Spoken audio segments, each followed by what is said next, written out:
expositivamente, valga la redundancia, el libro, la carta de Efesios. Así que por favor estén pendientes de esta serie que el Señor ha puesto en nuestro corazón exponerla, justamente porque creemos que trae mucha bendición, al igual que el resto de la palabra, ¿no? El año pasado, recuerden, culminamos el libro de Romanos. Pueden encontrar la serie expositiva de Romanos de parte de los predicadores de esta iglesia en el canal de YouTube de la iglesia o en la página de Facebook. Ahora este año hemos empezado en la mañana con el libro de Marcos y en la tarde con Efesios. Exponer la palabra de Dios de esta manera es muy importante, hermanos. Así que por favor aprovechenlo y estén siempre pendientes de cada tema, cada exposición. Así que vamos a recordar un poquito. El pastor, nuestro amado pastor de nuestra iglesia, él empezó ya exponiendo esta carta de Efesios, ¿verdad? Él ya nos ha guiado desde en el capítulo 1, desde el versículo 1 hasta el versículo 11, hasta el momento. El primer tema, ¿cuál fue? ¿Alguien lo recuerda? Bendecidos, ¿no? Totalmente bendecidos. Y aprendimos que en Cristo, Pablo nos está explicando y guiando que podemos hallar y encontrar bendiciones espirituales. Esas bendiciones que tanto anhelamos y buscamos, únicamente las podemos hallar en Cristo. Y luego del versículo 3 al 11, el pastor, no recuerdo, creo que fue la semana pasada, ¿verdad? Sobre el tema de predestinados, ¿correcto? Que por cierto, el mismo nombre se presta para entender esta doctrina importante de la Biblia, de la predestinación. Así que ahí hemos visto cómo la predestinación es un tema y una doctrina netamente y abundantemente bíblica. No es para nada ninguna invención del hombre, sino que está en la palabra del Señor. Y como lo diré más adelante, no creer en esta doctrina es no creer en lo que la palabra del Señor dice. Amén. Entonces, hoy, por gracia, como lo decía en mi oración, tengo que continuar con esta serie de sermones. Y yo voy a exponer del versículo 12 al versículo 14 del capítulo 1. Así que por favor, abre tu Biblia, abre tu aplicación. Y si no tienes ni aplicación en tu celular de Biblia, ni Biblia física, siéntate al costado de un creyente o un cristiano, por favor, y que te guíe en la palabra del Señor. Efesios capítulo 1, del versículo 12 al 14. Pero voy a tomar prestado un momento el versículo 11, ¿sí? Así que hoy vamos a empezar del 11 al 14 para tener un momento, ya van a ver por qué lo digo. Vamos a ver un paralelo ahí. ¿Están todos conmigo, amada iglesia? ¿Amén? Perfecto. Del versículo 11 dice así. Yo estoy usando la Reina Valera de 1960, ¿sí? Va a decir en el fondo lo mismo que tu Biblia o la versión que estés usando. En él, asimismo, tuvimos herencia, habiendo sido predestinados conforme al propósito del que hace todas las cosas según el designio de su voluntad, a fin de que seamos para alabanza de su gloria, nosotros los que primeramente esperábamos en Cristo. En él también vosotros, habiendo oído la palabra de verdad, el evangelio de vuestra salvación, y habiendo creído en él, fuisteis sellados con el Espíritu Santo de la promesa, que es las arras de nuestra herencia, hasta la redención de la posesión adquirida para alabanza de su gloria. Hemos visto anteriormente la gran bendición que tenemos los creyentes en Cristo y la verdad sobre la predestinación, un tema muy mencionado en la carta de los Efesios. Como lo dije hace un momento, no creer en este tema es no creer en la palabra del Señor.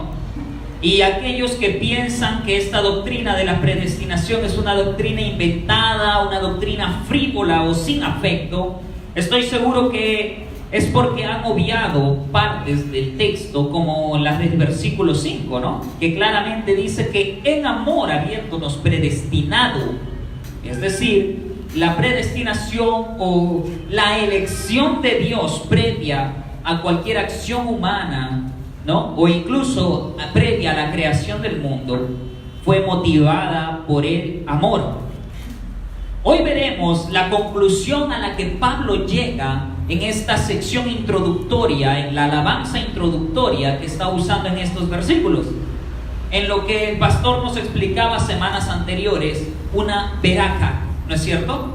Una adoración, y cómo el texto o el pastor nos incitaba a vivir en esta adoración constante a Dios. Amén. Yo creo que cada uno de nosotros que hemos escuchado estos sermones hemos sido desafiados a eso. Cómo en los primeros 14 versículos Pablo concluye, es lo que vamos a ver en esta tarde. Primero yo quisiera que notemos, y he leído a partir del versículo 11, porque vamos a notar un paralelo que Pablo usa en esta primera parte de su carta. Cuando los autores del Nuevo Testamento usan paralelismos, lo que técnicamente a veces se le llama un cayasmo o quiasmo, lo usan para reforzar una idea principal. Así que quiero que notes conmigo lo siguiente. Lee conmigo del versículo 4 al 6. Dice así: según nos escogió en Él antes de la fundación del mundo, para que fuésemos santos y sin mancha delante de Él, en amor habiéndonos predestinado para ser adoptados hijos suyos por medio de Jesucristo, según el puro afecto de su voluntad, para alabanza de la gloria de su gracia, con la cual nos hizo aceptos en el amado. Ahora lee conmigo del versículo 11 al 12. Dice: en Él asimismo tuvimos herencia, habiendo sido predestinados conforme al propósito del que hace todas las cosas, según el designio de su voluntad, a fin de que seamos para alabanza de su gloria, nosotros los que primeramente esperábamos en Cristo. ¿Notas las palabras, frases que se repiten? ¿No? Predestinados conforme al propósito del que hace todas las cosas, según el designio de su voluntad, ¿no? Amén. Son paralelos que terminan siendo como un refuerzo de la idea principal que Pablo ha estado enseñándonos en los versículos previos del 3 al 11. Notar esto, hermanos, porque Pablo está enfatizando el hecho de que Dios tuvo un propósito para la elección, ¿sí? Y un propósito que se repite en estos dos paralelos que hemos notado y que vamos a reforzar en esta tarde-noche. Ahora bien, haciéndote notar ese paralelo, yo voy a empezar del versículo 12, ¿sí? Quiero que leas el versículo 12, la primera parte. Dice: ¿a fin de qué? ¿A fin de qué? Y quiero resaltar esta parte. ¿Por qué? Porque si el versículo 12 está empezando con esta expresión, ¿a fin de qué? O con el propósito de, o todo lo previo para esto, o para qué, significa que en el versículo 12 Pablo está llegando a una suerte de conclusión. Pablo está llegando a un tipo de aplicación de todo lo que ha dicho previamente. Por eso es muy importante seguir la serie de sermones, porque si recuerdas bien lo que el pastor ha estado hablando del versículo 3 al 11, vamos a estar alineados con lo que la palabra del Señor quiere decirnos ahora a partir del versículo 12. Amén. La exposición previa, lo que Pablo ha estado diciendo versículos anteriores, tiene un para qué, tiene un motivo, un fin. Pablo no está escribiendo ideas desordenadas, y mucho menos Dios nos daría ideas desordenadas, ¿no es cierto? Podríamos preguntarle a Pablo: ¿para qué Dios nos predestinó, Pablo, según el puro afecto de su voluntad? Y el versículo 12 nos lo responde: a fin de que seamos para alabanza de su gloria. Corto, escueto, resumido, pero lo que necesitamos saber, hermanos. ¿Para qué, Pablo, dices? Y quiero tomarme ahora un minuto para leer los versículos previos y quiero que escuches por favor atentamente y lo leas como una sola expresión. Bendito sea el Dios y Padre de nuestro Señor Jesucristo, que nos bendijo con toda bendición espiritual en los lugares celestiales en Cristo, según nos escogió en Él antes de la fundación del mundo. ¿Para qué, Pablo? Para que fuésemos santos y sin mancha delante de Él, en amor, habiéndonos predestinado para ser adoptados hijos suyos por medio de Jesucristo. ¿Quién decidió eso, Pablo? ¿Según qué? Según el puro afecto de su voluntad. ¿Para qué, Pablo? Nuevamente, ¿por qué dices todas estas cosas? Y otra vez repite Pablo: para alabanza de la gloria de su gracia, con la cual nos hizo aceptos en el amado, en quien tenemos redención por su sangre, el perdón de pecados según las riquezas de su gracia, que hizo sobreabundar para con nosotros en toda sabiduría e inteligencia, dándonos a conocer el misterio de su voluntad según su beneplácito, el cual se había propuesto en sí mismo de reunir todas las cosas en Cristo, en la dispensación del cumplimiento de los tiempos, así las que están en los cielos como las que están en la tierra. En Él, asimismo, tuvimos herencia, habiendo sido predestinados conforme al propósito del que hace todas las cosas según el designio de su voluntad. ¿Para qué, Pablo, nuevamente? ¿Cuál es el fin? ¿Cuál es el propósito? A fin de que seamos para alabanza de su gloria. Amén. Muchos son los escuderos de la doctrina bíblica, y amén por eso. Pero vemos hoy en día que en las redes sociales y otros contextos han aparecido muchos más de estos escuderos, ¿no es cierto? Muchos de ellos tienen el corazón ardiente por defender la palabra del Señor. Tienen el corazón ardiendo de amor y pasión por defender lo que nuestro Dios ha dicho en su palabra. Pero lamentablemente muchos lo hacen más por apariencia, más por figuretear o por ser parte de un tipo de Hollywood evangélico, ¿no? No sé si lo has notado. ¿Por qué estoy diciendo esto? Porque todavía estamos en la parte en la que Pablo está hablando de aquel que hace las cosas según el designio de su voluntad, y está conectando la predestinación a la elección todavía en este tema. Y es que no sé cómo está todavía el ambiente de Hollywood evangélico en las redes sociales, pero yo creo que muchos de nosotros ya hemos experimentado de primera mano, ¿no? Críticas, opiniones, ¿no?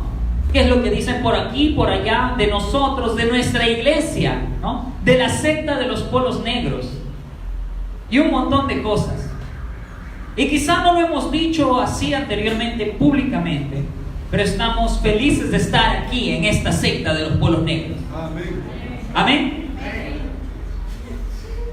Y aquí ninguno de nosotros, estoy seguro yo, y no por manipulación, sino porque el Espíritu Santo nos lo ha revelado, ninguno de nosotros puede afirmar que desde este púlpito se predica algo que no es bíblico. Amén.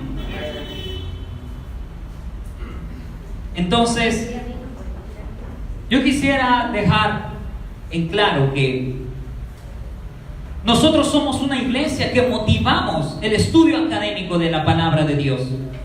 Por eso es que cada miércoles creamos o fomentamos el aprendizaje de la teología bíblica o de la doctrina bíblica. Hemos terminado un módulo de teología bíblica la semana pasada, ¿no? Y yo espero que muchos hayan sido bendecidos. Nuestra iglesia motiva a nuestros jóvenes, a nuestros hermanos, a que académicamente puedan educarse y aprender de las Escrituras. ¿No es cierto? Sin embargo, no es necesario ser un erudito, no es necesario leer todo un tomo o una suerte, una colección de tomos de teología o doctrina para comprender esta sencilla expresión que Pablo y en primer lugar nuestro Dios nos ha dejado. a fin de que seamos para alabanza de su gloria. Para alabanza de su gloria. Si has comprendido esta hermosa verdad, esta hermosa doctrina de la predestinación y de las bendiciones espirituales que cada creyente puede hallar en Cristo, solo queda preguntarnos lo siguiente, amada iglesia: ¿estamos viviendo para el fin de Dios? ¿Estamos viviendo para el propósito de Dios? Tu vida, hermano, tu vida, hermana, está siendo una alabanza de la gloria de su gracia. Yo creo que no es muy difícil responder estas preguntas, y es más, nuestra conciencia ya nos la está respondiendo, ¿no es cierto? El cristiano ya no vive ni siquiera, amada iglesia, el cristiano ya no vive ni siquiera para su propio beneficio, aunque al final haya su beneficio, ¿no es cierto?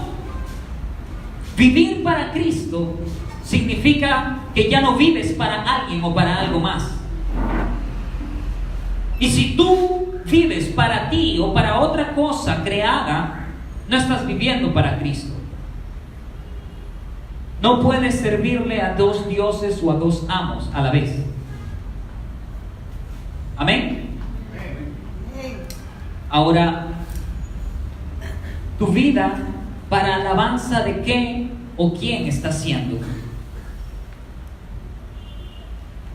¿Para la fama, la exaltación o la devoción de tu propia persona? ¿No? Hoy en día estamos en la era de las redes sociales, del social media y tantas cosas. Es muy fácil promover nuestra propia imagen. Es muy fácil promover ahora nuestros logros. Entras al perfil de Facebook de alguien, o a su Instagram, o a su Twitter, y ahí ponen, ¿no? Amante del café. Me encantan los libros, ¿no? Princesa de Dios. Campeón del Señor. ¿No es cierto? Empezó sus estudios en Harvard. Y un montón de cosas que puedes poner que sean ciertas o inventadas. Pero en nuestras redes sociales abunda la oportunidad y la facilidad de promover nuestra propia imagen. Estudió en tal parte, obtuvo el título de acá, lo despidieron de acá, le descontaron tanto, etcétera, etcétera, etcétera. Lo ascendieron, ¿no? Lo chotearon, etcétera, etcétera. Empezó una relación, la terminó, y así cada 3 días todavía.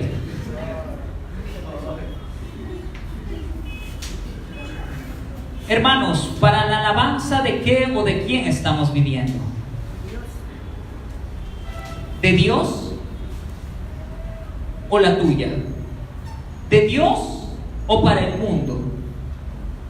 Y tenemos que aquí ser bastante prácticos, porque en estos versículos que yo estoy exponiendo no hay muchos pasajes laberintosos. Está claro.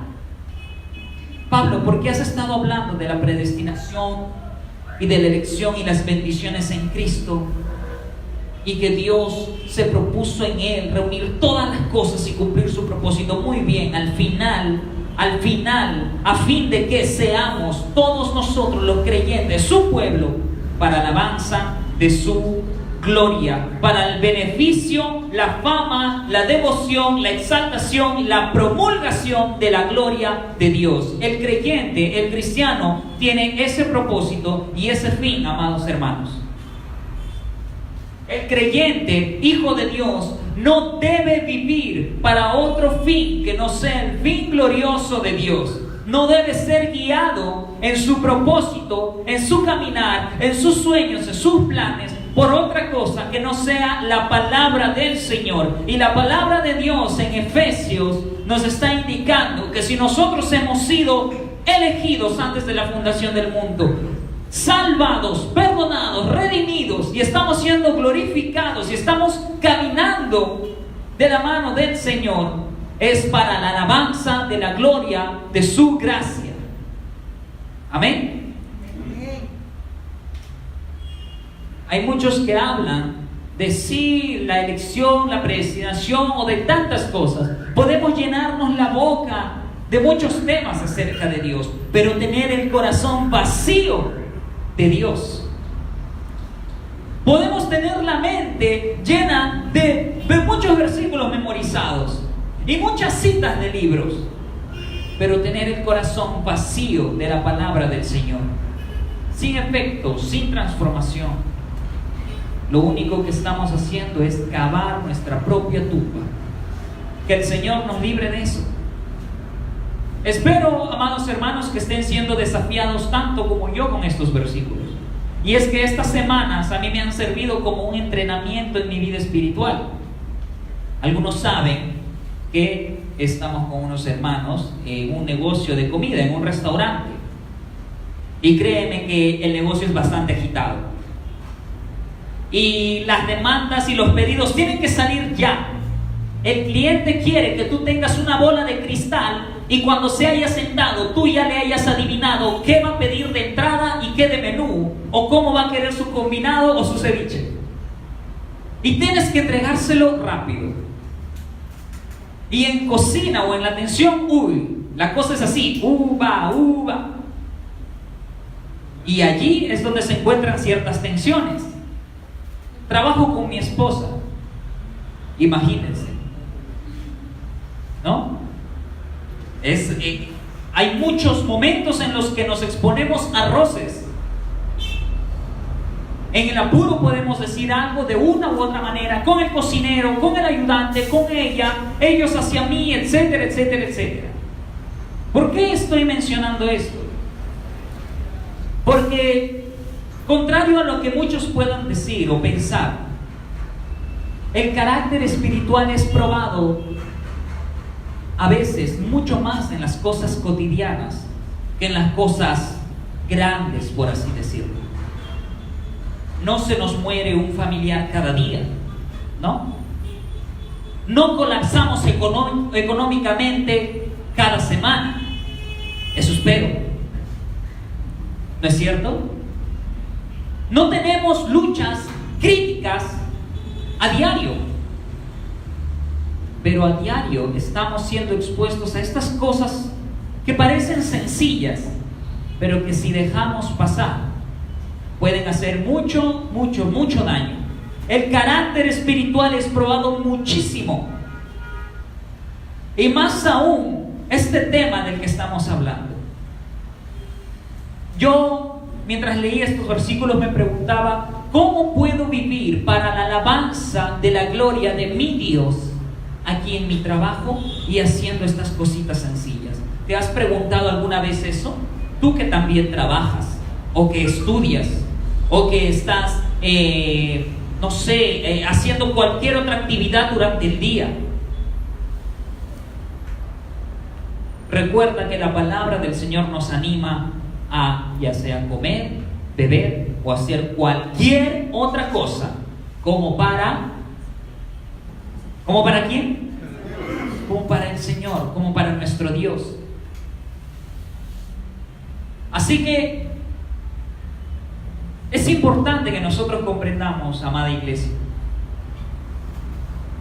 que vivir para la alabanza de la gloria, de la gracia de nuestro Dios, no es una dimensión lejana a la que tenemos que llegar con mucho esfuerzo. No es una enseñanza o un mantra o un nirvana al cual nosotros tenemos que llegar. Es una realidad a la que estamos llamados a vivir ahora mismo, desde ahorita, desde hace 10 minutos, desde hace varias semanas, desde hace varios meses y hasta que el Señor venga. ¿Sí? ¿Viviremos para la gloria de nuestro Dios o continuaremos viviendo para nuestra propia gloria? ¿Podemos demostrar que hemos sido escogidos para la gloria de Dios? ¿O demostramos con nuestra vida, nuestras actitudes y nuestras decisiones que vivimos para la exaltación y la gloria de nuestra propia satisfacción? Y varias veces yo he dicho esto. Nos encanta hacer las cosas por nuestro propio beneficio, ¿no? Las cosas se hacen como a mí me gusta, a mi manera. No, no se van a hacer así, se van a hacer asá, ¿no? Y defendemos esa posición. Pero esto no es vivir para la gloria de Dios. Amén. No es para eso que tú, cristiano, creyente, hijo de Dios, has sido escogido.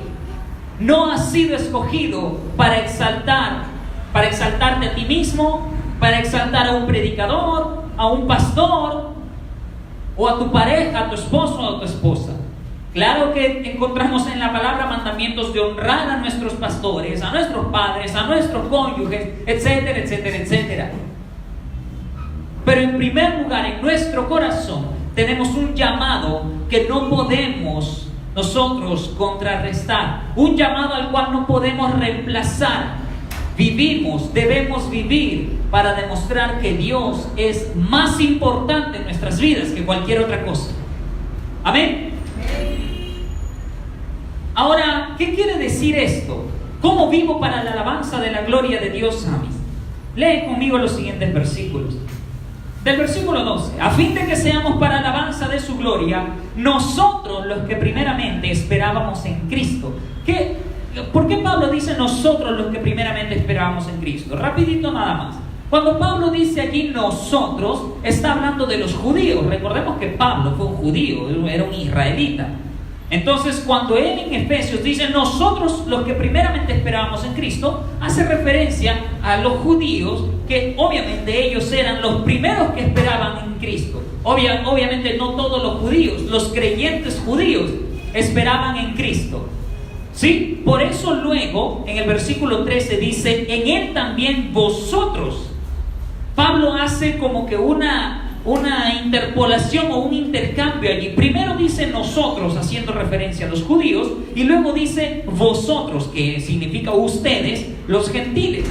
Lo que está haciendo Pablo aquí, amados hermanos, es declarar la siguiente verdad: de que la salvación divina para el Israel del Antiguo Testamento se cumple en Cristo, y que los gentiles comparten esta salvación. En las clases de teología bíblica de los miércoles hemos visto esto, y ahora la palabra también nos lo está enseñando aquí. Dios tuvo un propósito en el Antiguo Testamento, y obviamente dentro de ese propósito hallamos que Israel falló muchísimas veces. Pero hay un pensamiento equivocado que dice que como Israel falló en obedecer a Dios, entonces Dios por eso descartó a Israel y luego dijo: voy a probar con los gentiles, y le funcionó con los gentiles. Pero eso no es así. Es un error pensar de esa manera. Si bien es cierto que los creyentes judíos fueron los que primero esperaban en Cristo el cumplimiento de la promesa de Dios, la iglesia de Éfeso, según Pablo, representa entonces a los gentiles, que también se beneficiarían de esas promesas. Promesas que estarían selladas con el Espíritu Santo de la promesa. El versículo 13 dice: en él también vosotros, habiendo oído la palabra de verdad. ¿Qué es la palabra de verdad? El evangelio de vuestra salvación, y habiendo creído en él, fuisteis sellados con el Espíritu Santo de la promesa, que es las arras de nuestra herencia hasta la redención de la posesión adquirida, para alabanza de su gloria nuevamente. Ahora yo voy a recalcar esto. Primero, fíjate cómo Pablo dice nosotros los que primeramente los judíos. Luego dice nosotros los que primero esperábamos en Cristo. Luego ustedes también recibieron los beneficios de la salvación, pues oyeron la palabra de verdad, el evangelio, el cual han oído y han creído. Ahora ustedes también, los gentiles, reciben estas bendiciones que han sido selladas con el Espíritu Santo de la promesa. ¿No es cierto? Y dice en el versículo 14 que es las arras de nuestra. Otra vez Pablo habla de nuestro, pero ya en manera conjunta. Judíos y gentiles, todos nosotros recibimos el mismo sello de la herencia, de la redención, de la posesión adquirida. Amén. Todo cristiano, entonces, amado hermano, de la antigüedad, del día de hoy y del día por venir, estuvo, está y estará asegurado con el Espíritu Santo. Cuando un creyente confía en el Señor Jesús, cuando una persona escucha el Evangelio de la verdad de Dios y cree en este mensaje y pone su fe y confianza en Cristo, es sellado con el Espíritu Santo de la promesa y su salvación es totalmente segura. Y el Espíritu Santo, según la palabra en esta parte de Efesios, nos dice que se nos es entregado, que sella esas promesas en nuestra vida como arras de una herencia. ¿Qué eran las arras? Arras significa como un adelanto, como cuando en la antigüedad también se puede, perdón, estoy perdiendo la referencia. Cuando un varón se quería casar con una mujer, ¿no? Le entregaba también una garantía a la familia para asegurar de que ese matrimonio se iba a consumar. ¿Sí me entienden? Como cuando nosotros recibimos una garantía de algo, ¿no? ¿Para qué se nos da la garantía? Para que obviamente se nos dé la confianza de que el préstamo o no sé qué intercambio o negocio se vaya a concretar. O cuando recibimos garantía por un artefacto, la garantía nos sirve para decir: ante cualquier inconveniente no dudes que nosotros vamos a responder o actuar o solucionar esto. Pues muy bien, la palabra del Señor nos dice que el Espíritu Santo de la promesa sella al creyente como una garantía de que realmente esa persona es hijo o hija de Dios, y que cuando el Señor Jesús vuelva por última vez, Él realmente será parte de la familia de Dios. Amén. ¿Asegurado para qué? Pues para que participe de la redención definitiva que ocurrirá cuando nuestro Señor vuelva por última vez. Tener el Espíritu de Dios como sello, amada iglesia, significa que tenemos ahora la capacidad para vivir vidas santas y obedientes. Y es aquí donde la idea de vivir para su gloria ahora se cierra y tiene más forma. ¿Por qué? Porque hace un momento yo también puedo compartir esa idea, ¿no? Estoy escuchando mucho que dice vivir para su gloria, vivir para su gloria. Pero ¿qué significa eso? ¿Cómo lo hago? Pues viviendo en santidad y en obediencia. Pero mis miembros, mis pensamientos, mis pecados, ¿cómo le hago? No te olvides de que tú, creyente, hijo, hija de Dios, has recibido sí o sí. No es que de repente no lo has recibido. Si tú eres creyente, el Espíritu Santo, el Espíritu